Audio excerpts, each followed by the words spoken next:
Hello friends, welcome to the new episode of my channel. আমি অরিত্র। এখন এই ভিডিওর মধ্যে আমরা কিছু লেটেস্ট আপডেটস নিয়ে কথা বলবো। ভিডিও সবচেয়ে প্রথম আপডেটটা হচ্ছে খাকি 2 মানে খাকি দ্য বেঙ্গল চ্যাপ্টারকে কেন্দ্র করে। তো এই জিতের সিরিজের মধ্যে আমরা জিৎ গাঙ্গুলিকে মিউজিক দিতে দেখতে পাবো। তবে বাংলা থেকে কোনো সিঙ্গারের গলা আমরা শুনতে পাবো না, সবই বম্বে থেকে রয়েছে। বাট জিৎ গাঙ্গুলি এখানে মিউজিক দেবে। তো জিতের কেরিয়ারে জিৎ গাঙ্গুলি খুব হিট গান দিয়েছেন। তো দেখা যাক এই সিরিজের মধ্যে এরকম কিছু ভালো গান থাকে কিনা। টাইটেল যে সংটা আমরা শুনতে পেয়েছিলাম টিজারের মধ্যে, সেটা তো খুবই ইমপ্রেসিভ ছিল। দেখা যাক বাকি কাজটা কিরকম হয়। ভিডিও পরবর্তী আপডেটটা হচ্ছে কদিন আগে বেঙ্গল টকিজের একটা আপকামিং ছবির ব্যাপারে আপডেট এসেছিল, যে যিশু সেনগুপ্ত এবং শ্রাবন্তীকে আমরা এই ছবির মধ্যে দেখতে পাবো। এবং এই ছবিটা পরিচালনা করবে হচ্ছে লীনা গঙ্গোপাধ্যায়। এবং এই ছবিতে শোনা গেছিল দেবের একটা ইম্পর্টেন্ট ক্যারেক্টার থাকতে চলেছে, তারও ক্যামিও থাকবে বা এরকম কিছু। বাট দেব এখন নিজে কনফার্ম করেছেন যে তিনি এই ছবির পার্ট নন। তিনি এই গল্প সম্পর্কে আগে থেকে জানেন, তাকে আগে অ্যাপ্রোচ করা হয়েছিল, বাট তিনি এই ছবির পার্ট নন। এই ছবিটা যিশু আর শ্রাবন্তীকে নিয়ে হচ্ছে। তো মনে করুন একবার একটা ছবি অ্যানাউন্স হয়েছিল খেলাঘর বলে, ঠিক আছে? তো সেই খেলাঘর বলে ছবিটাই হয়তো যিশু এবং শ্রাবন্তীকে নিয়ে বানাচ্ছে, কারণ ওই ছবিটাতে কিন্তু শ্রাবন্তীর নাম এসেছিল আর কি। শ্রাবন্তী এবং দেবকে নিয়ে আর কি সেই সময় করার কথা ছিল, অনেকদিন আগে অ্যানাউন্স হয়েছিল। আলটিমেটলি ছবিটা হয়নি। তো দেখা যাক সেই ছবিটাই হয় নাকি অন্য কোনো সাবজেক্ট নিয়ে ছবি হয়, সেটাই দেখার মতো বিষয় হবে। ভিডিওর পরবর্তী আপডেটটা হচ্ছে অ্যাটলিকে কেন্দ্র করে। তো অ্যাটলি সালমান খানের সাথে যে ছবিটা করছে পিরিয়ডিক রিইনকার্নেশন ড্রামা, সেই ছবির বাজেট হতে চলেছে 500 কোটি। ইয়েস, 500 কোটি টাকা বাজেট হতে চলেছে। এবং বুঝতেই পারছেন 2 হিরো ফিল্ম, আরেকজন যে সুপারস্টার সেখানে কমল হাসান বা রজনীকান্তের নাম উঠে আসছে, তাদেরও হিউজ একটা ফিস রয়েছে।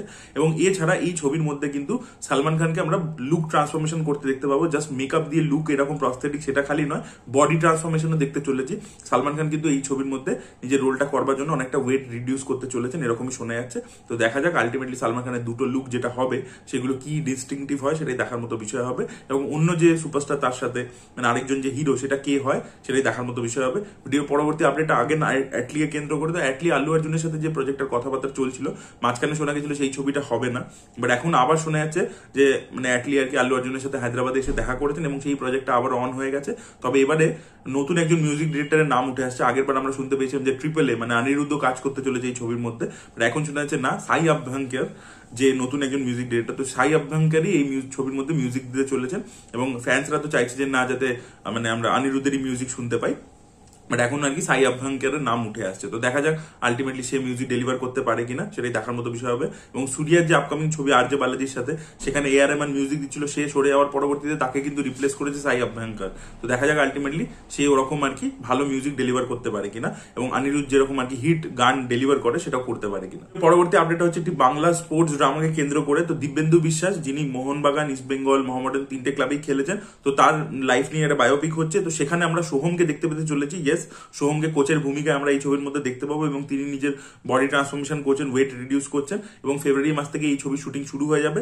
শান্তিলাল মুখার্জি, পরণ বন্দ্যোপাধ্যায়, এদেরকেও আমরা এই ছবির মধ্যে দেখতে পাবো। তো দেখা যাক ভালো করে এই ছবিটা বানালে ছবিটা বক্স অফিসে চলে কিনা, সেটাই দেখার মতো বিষয় হবে। বিষয়বস্তু তো ইন্টারেস্টিং, এবং সেটা কিভাবে তৈরি করে সেটাই তার উপর ডিপেন্ড করছে। লড়াই বলে একটা ছবি হয়েছিল, যেটাও রিয়েল একজন প্লেয়ারকে নিয়েছিল, সেটাও খুব ভালো ওয়েলমেড ছবি ছিল, কিন্তু সেইভাবে বক্স অফিসে পারফর্ম করতে পারেনি।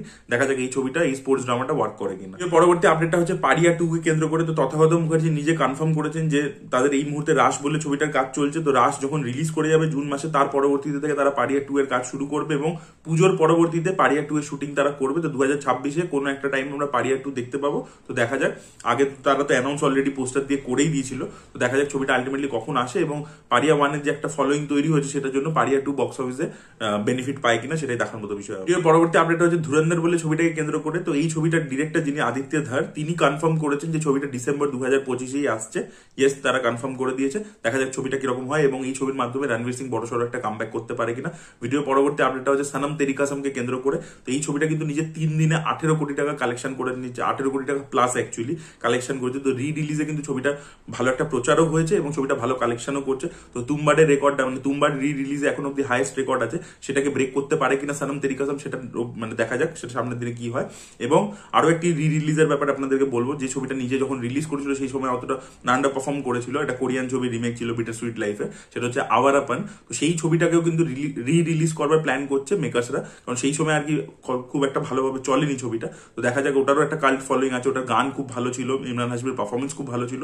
দেখা যাক ওই ছবিটাও রিলিজ করে ভালো একটা বিজনেস করতে পারে কিনা। পরবর্তী আপডেটটা হচ্ছে নিতেশ তিওয়ারির রামায়ণকে কেন্দ্র করে। তো এই ছবি কিন্তু এই মুহূর্তে কিছু শুটিং চলছে, কিছু প্যাচ ওয়ার্কের কাজ, বাট সেটাকে বডি ডাবল মানে রণবীর কাপুরের বডি ডাবলকে নিয়ে নিতেশ তিওয়ারি শুট করছে, কারণ রণবীর কাপুর এই মুহূর্তে মধ্যে Sanjay Leela Bhansali love and war ছবিটা শুট করতে ব্যস্ত।